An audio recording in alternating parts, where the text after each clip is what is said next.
But he had just gotten married, and so he decided to get on his horse and travel a long distance to visit his new bride. His advisors told him not to go because of his condition and also because of the fact that there was a bad storm that was coming in. But he insisted, so his advisors sent 2 guides to go along with him on horseback to make sure that he made it there safely. Well, they went. Drivers. So now it's in the middle of the storm, and they go down to the ferry landing because they have to go on a ferry across the Firth of Forth to get to the north side, which is where his wife lived. And the ferrymen refused to take them across because it was such a bad storm, but the king ordered him to do so. And so somehow they made it with their horses on the ferry across the water. And then they got back on their horses, the king and his 2 guides, and they started riding because it was another 40-50 miles to get to his wife's castle.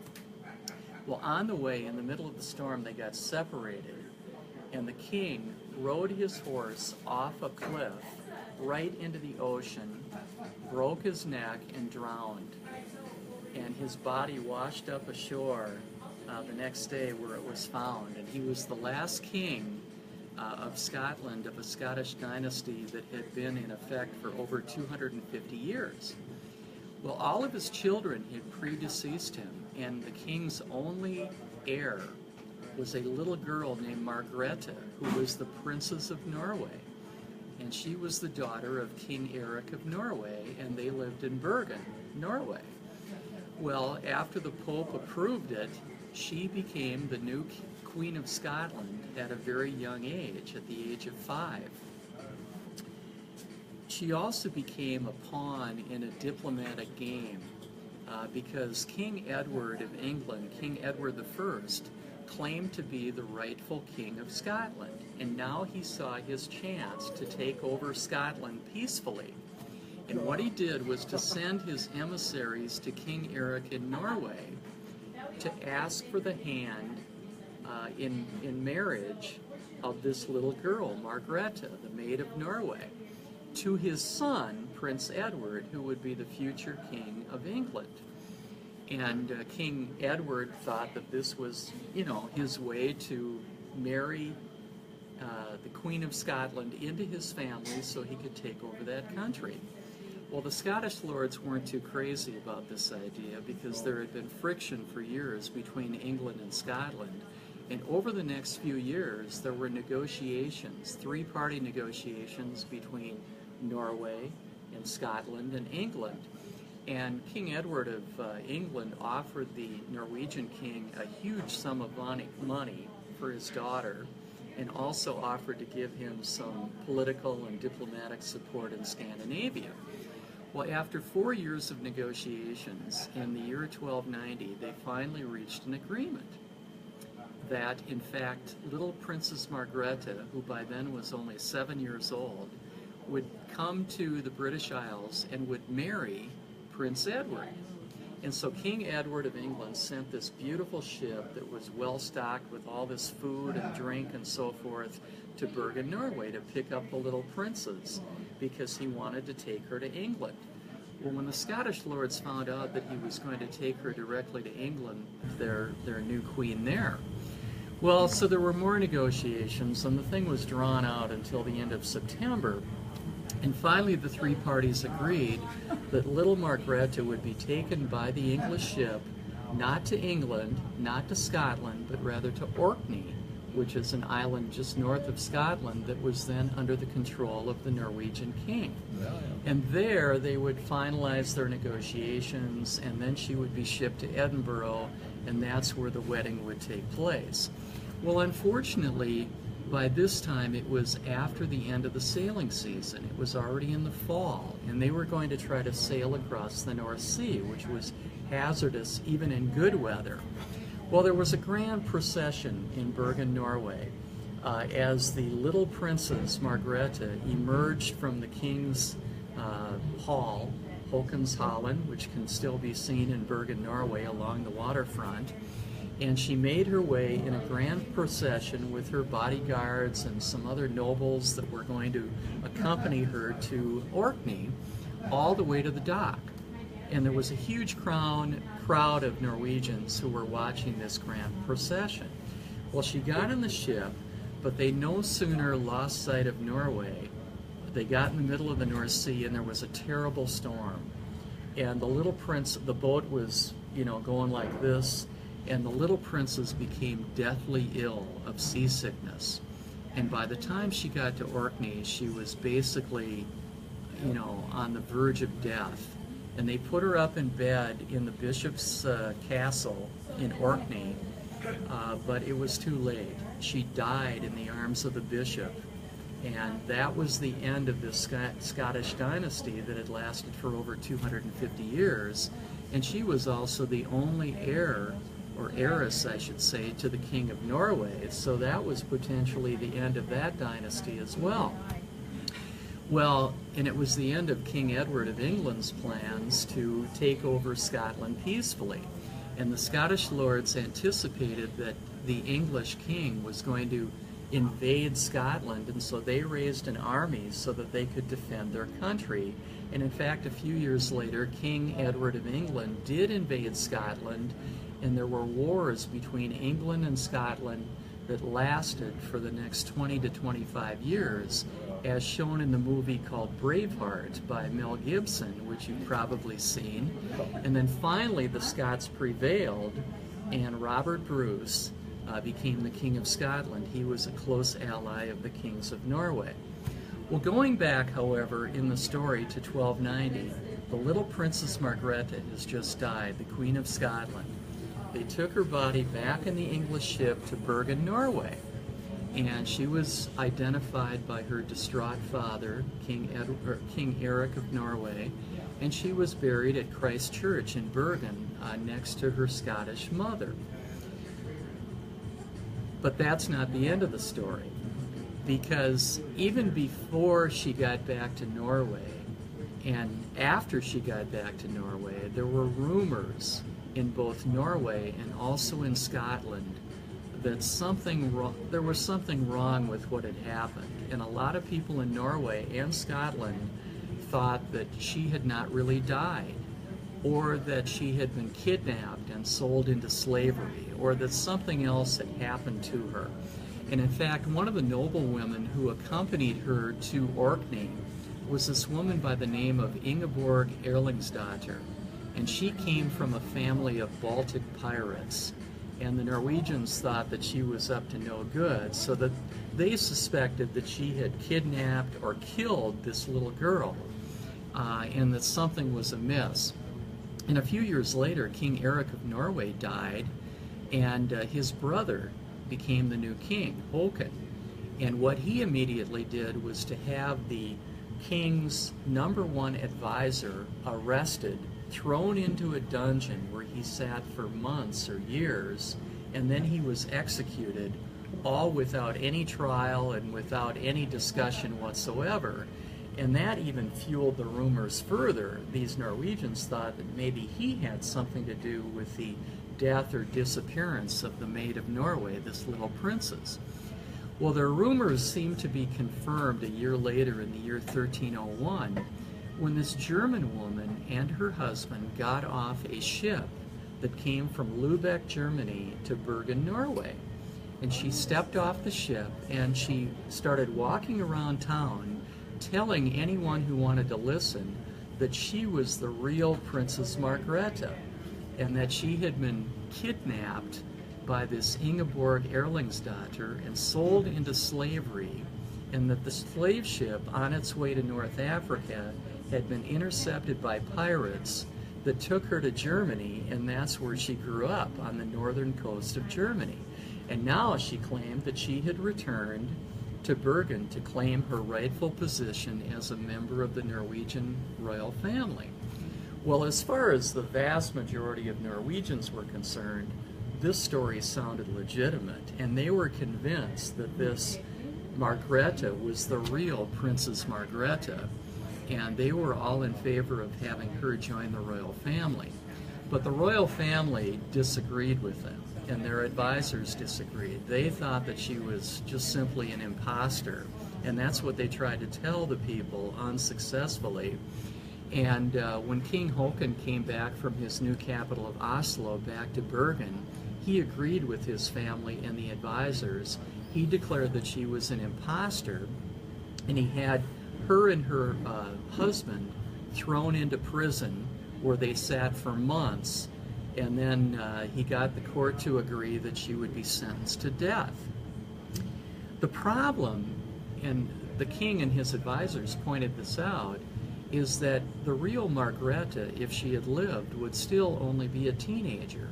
But this German woman, even though she spoke perfect Norwegian, nobody knew how, and she claimed to have a legitimate story, she looked like she was about 40 years old. She had graying hair, and there's no way that she could have been the real Margaretta.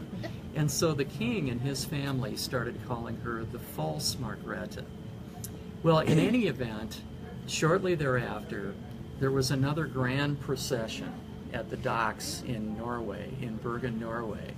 And the false Margaretta emerged from the king's fortress and on her way to the ship. And when she got out in the fresh air, there was a huge crowd of Norwegians that were there to watch this procession. And immediately she reminded everybody in a loud voice that she had taken the exact same walk 11 years before on her way to Orkney, on the way to the ship that would take her to Orkney. Well, that just simply confirmed what all the Norwegians thought, and that is, this was actually the real Margaretta. But nevertheless, she was taken in chains down to the ship, and this time the ship would take her across the harbor to Nordnes, which was the place of execution, where she was burned at the stake, and her husband was executed as well. But even that was not the end of the story, because thereafter the Norwegians were still convinced, the vast majority of them, that in fact the king had executed a member of his own family, and that she was not the false Margaretta, she was the real Margaretta. And there were pilgrims that came over the next few hundred years to her site of execution to pray there, because they considered her to almost be a saint, and they felt that their infirmities would be healed if they prayed at the site of her execution. And in fact, the German merchants who took over much of Bergen shortly thereafter built a chapel in her honor at that place of execution, and pilgrims would come to that chapel all the way until the Reformation in the 1500s, when the Lutherans came to Norway and destroyed the chapel and put an end to that. But there are still ballads that are sung on the west coast of Norway, and also in the Faroe and the Shetland and the Orkney Islands, ballads that talk about how this Princess of Norway, the Maid of Norway, was kidnapped by nobles, and how she was improperly executed. So that is the story of the Maid of Norway, and it's one of the 19 stories that are in my book called Stories of Norway. I've actually published 2 history books about Norway. One is called History of Norway, which was published 2 years ago, which covers Norwegian history from the Stone Age all the way to the present day. And then the new book contains 19 stories that I have found that are very interesting and unique, that are not found in my first book. So I've come up with a second book that was just published last month. And Karsten's, the manager here, has asked me to say a few words about my new book, and I kind of want to explain how I came up with these stories and why I chose these stories and so forth. Well, first of all, I came up with some of the stories in all the research that I did for my first book. And I also teach Norwegian history right across the parking lot at Myndekirken, but also in other places as well.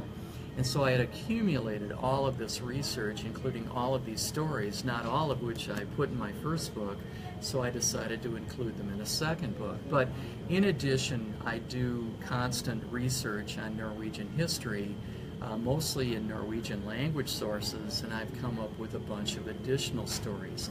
And these are true stories, or they're fact-based legends, and so we're not talking about pure fictional stories, except maybe in one case in the new book. And some of the things that I tried to include in the new book are stories that kind of cover the full range of Norwegian history, from ancient times, before the Vikings, through the Middle Ages, through the early modern period, the late modern period, through the Second World War.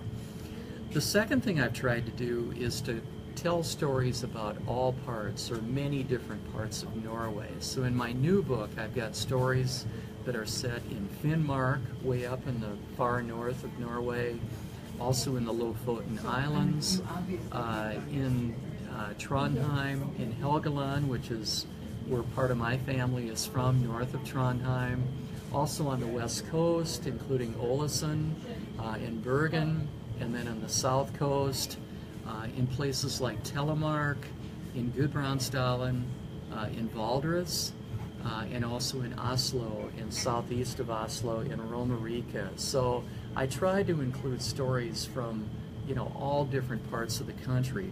And most of these stories, before I get into the story itself, they're prefaced by a historical explanation of what was going on in Norway's history during this period of time and why this story is significant. Another thing I tried to do was to include stories that Americans and other people from English-speaking countries are not going to find in other sources. Now, some of the stories you can find in English language sources, but over half of the stories, I think, are original stories that have only been told in places like Norway and in Norwegian language books and so forth. So I wanted it to be original and unique. And the other thing that I tried to do in the new book was to not just tell a political history, but rather actually kind of focus on the lives of Norwegians at different periods of time, and what was it like to live in Norway during the Viking period, or during the Middle Ages, or what was it like to be a fisherman in the Lofoten Islands back in the 17th century, or what was it like to be a resistance person during the Second World War when Norway was occupied by Nazi Germany. And so a lot of these stories are just about common, ordinary people, not famous people. And finally, the other thing I wanted to do in the book, in the new book, is to include an explanation or some excerpts from significant Norwegian historical literature over time. And so I've got excerpts or explanations of things like the Tuna runestone, which was carved way back in about AD 400, the Song of Rig, which was written in the 10th century in Viking times, the Lay of Harald, that was written probably in the 9th century during Viking times, the King's Mirror, that was written in the Middle Ages, also a famous poem by Petter Das, which is called The Trumpet of Norland, which was written in the 17th century.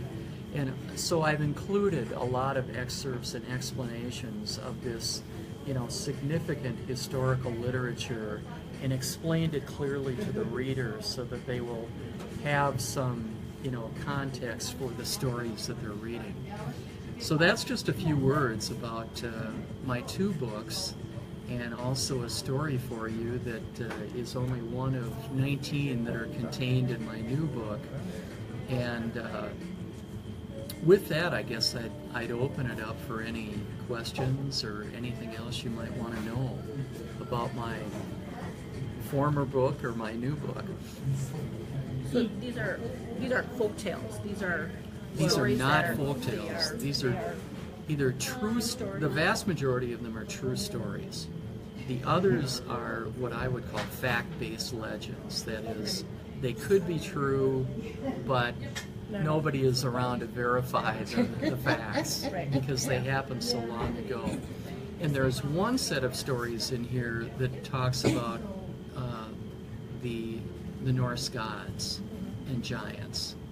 And so that would not be a factual story or a fact-based legend. Well, Although, that's one person's opinion. yeah, although what I do in that chapter is to kind of discuss it in terms of this is what the Norwegians believed back in Viking times. So to that extent, it is factual. But the other stories are true stories or fact-based legends.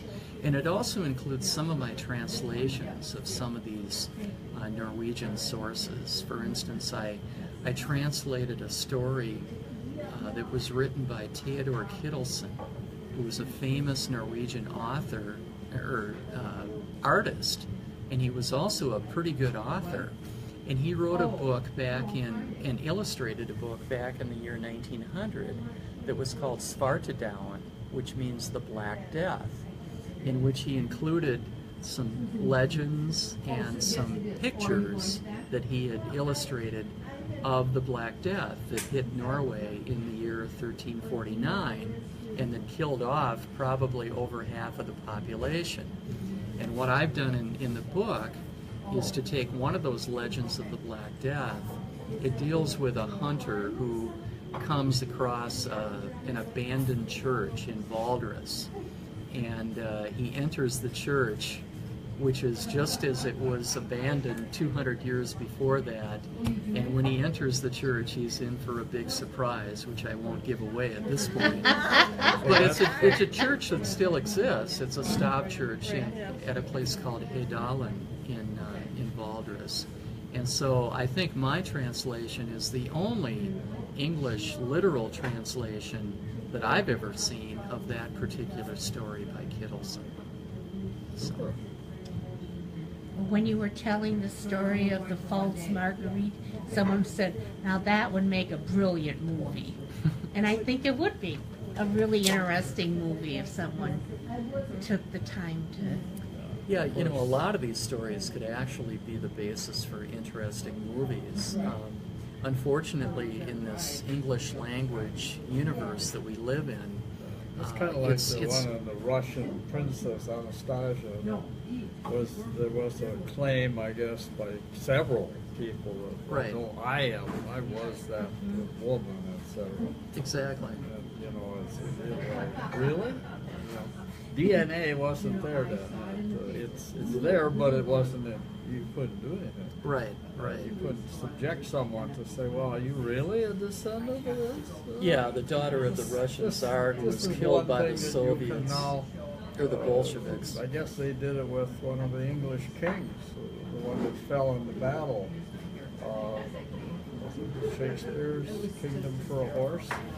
That's correct. I think it was the king that was defeated by the Tudors when they first became... Yes, this probably was his underneath the parking How did lot. you find your stories? Well, I found, you know, I do a tremendous amount of reading of Norwegian nonfiction, and many of the books that I read I get from the University of Minnesota Wilson Library on the West Bank, which has a huge collection of Norwegian language books. Swedish too.